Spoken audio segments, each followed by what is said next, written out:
अस्सलाम वालेकुम, this is आया शफी। उम्मीद करती हूँ आप तमाम लोग खैर खैरियत से होंगे। तो जनाब ब्रिस्बेन से आज पाकिस्तान क्रिकेट शायकीन के लिए बुरी खबर सामने आई है, क्योंकि 3 T20 मैचेस की सीरीज़ का पहला मैच पाकिस्तान हार गया है और बारिश ने रंग में भंग डाला।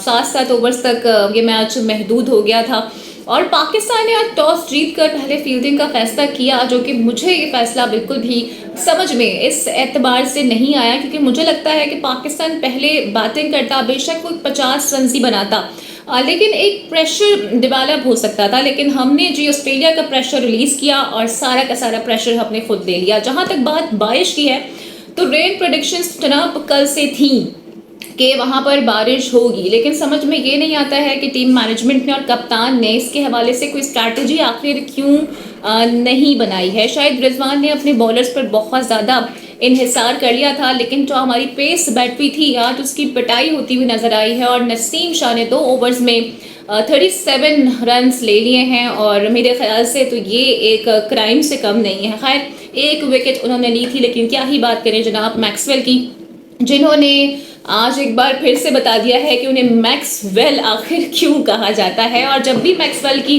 बात आती है, उनका जिक्र होता है, तो मुझे तो सिर्फ और सिर्फ उनके वो 200 रन्स याद आते हैं जो उन्होंने अफगानिस्तान के अगेंस्ट खड़े खड़े बना दिए थे। तो बहुत ही एक्सेप्शनल प्लेयर हैं और आई थिंक उन जैसे प्लेयर की हमें इस वक्त बहुत ज़्यादा ज़रूरत है।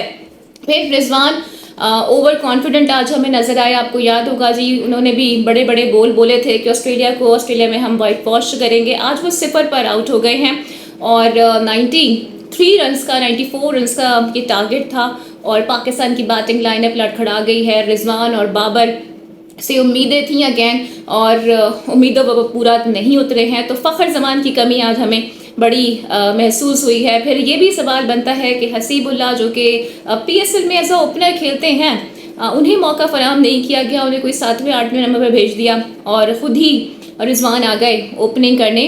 जब पता था कि कंडीशन ये हो गई है, तो मेरे ख्याल से कुछ चेंजेस टीम में करने चाहिए थे। खैर अब्बास आफरीदी एक नए स्टार के तौर पर सामने ज़रूर आ गए हैं, लेकिन पाकिस्तान टीम को अब देखना होगा, बिकॉज बातें करना बहुत आसान है, ऑस्ट्रेलिया को ऑस्ट्रेलिया में हराना मुश्किल है। गो कि हमने ODI सीरीज़ में ऐसा कर दिया है, लेकिन ये T20 है और जदीद तरीन क्रिकेट में हम अभी भी बहुत ज़्यादा पीछे हैं, तो इसका एतराफ़ तो करना बनता है। अभी कुछ बात कर लेते हैं इंडिया वर्सेस साउथ अफ्रीका की।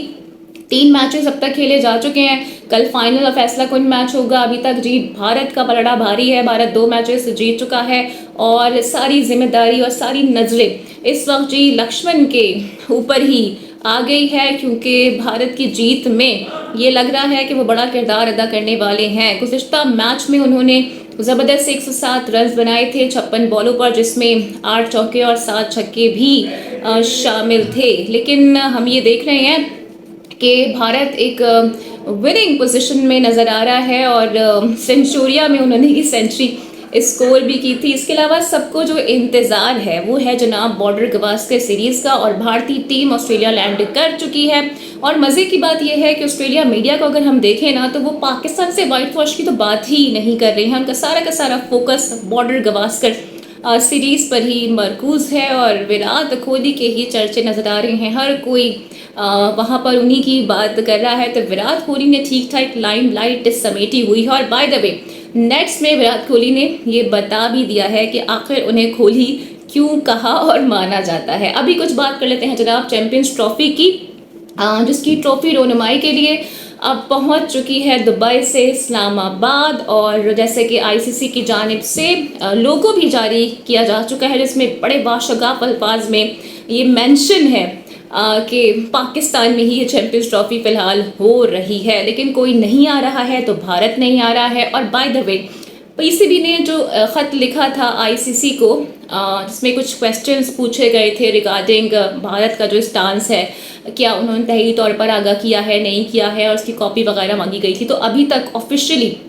कोई स्टेटमेंट सामने नहीं आया है, लेटर का जवाब नहीं आया है। कुछ मफरूज़ों पर ये बात ज़रूर की जा रही है कि ICC ने BCCI को ख़त लिखा है और उनके ख़त का वो अब इंतज़ार भी कर रहे हैं। लेकिन जो पाकिस्तानी कुछ फॉर्मर चेयरमैन्स हैं और जो फॉर्मर प्लेयर्स हैं, उनका मिला जुला रद्द-ए-अमल देखने में आ रहा है। जैसे कि तौकीर ज़िया साहब हैं, आरिफ अब्बासी साहब हैं, वो ये कह रहे हैं कि भारत अगर पाकिस्तान नहीं भी आता है ना, तो इन फ्यूचर अगर भारत में कोई टूर्नामेंट होता है तो हमें वहाँ पर जाना चाहिए। फिर मैं देख रही थी राशिद लतीफ़ साहब का भी बड़ा कैटेगोरिकली स्टेटमेंट सामने आया है और उन्होंने कहा कि मेरे बस में होता तो मैं भारत से खेलता नहीं।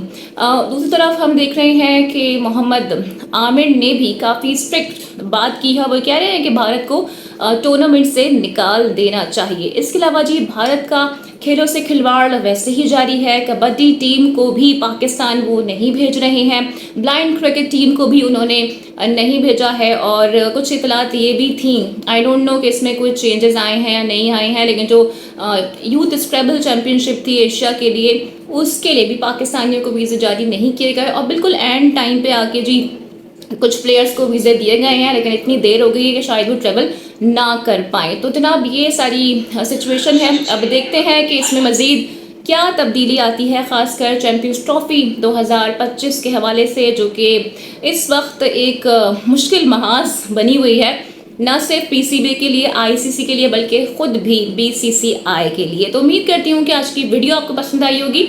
Don't forget to like and subscribe my channel. Video को लाइक और शेयर अपने लाजमी करना है। अपना बहुत ख्याल रखना है। अगली वीडियो में आपसे फिर मुलाकात होगी। Till then take care. अल्लाह हाफिज़।